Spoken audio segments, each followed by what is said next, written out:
This could be good for me. Lately I was feeling like I need a purpose. But when you talk to me, give me the impression that I won't scratch your surface. And I could walk for days, searching for your praise. But is it even there to find? The sage had walked through cities of towering spires and villages where the earth cradled humble homes. His journey led him to a place where the air was thick with silence, the soil cracked beneath his feet. At the heart of this place lay a garden, once thriving, now withered and dry. The vines curled in upon themselves, the trees bore no fruit, and the flowers, once radiant, stood as brittle husks of their former selves.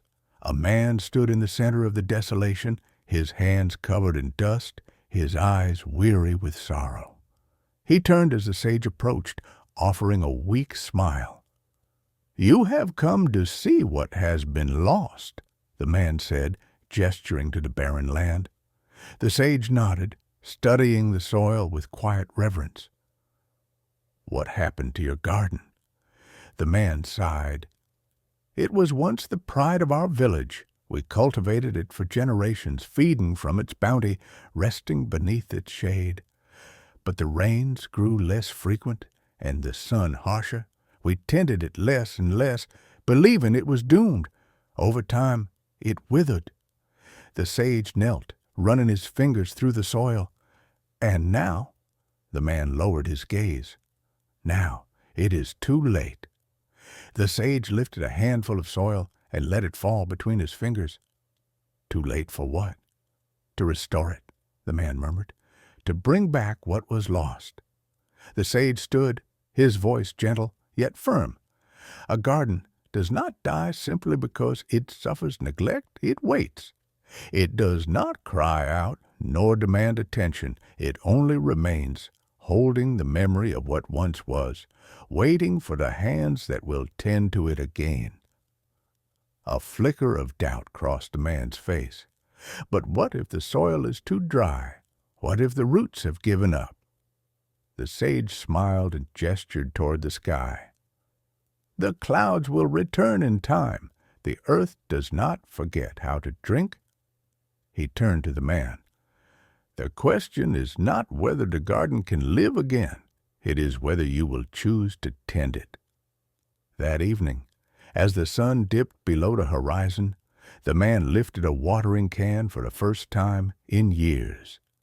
He knelt in the soil, pressing seeds into the earth with trembling hands.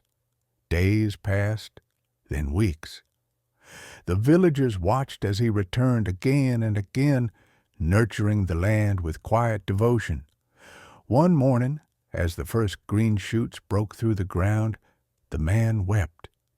The elder of the village placed a hand on his shoulder. "We thought the garden was lost," he whispered, "but we see now that it was only waiting." The sage, standing at the edge of the garden, nodded. "A garden is never truly gone as long as one hand remains willing to nurture it." As the sage departed, he looked back and saw not just a garden, but a people learning once more that neglect is not the end, only the beginning of a choice to care again. And now, traveler, I ask you, what garden in your life has been left untended, and will you choose to restore it before it is truly lost? Lately I was feeling like I need a purpose. But when you talk to me, give me the impression that I won't scratch your surface. And I could walk for days, searching for your praise. But is it even there to find?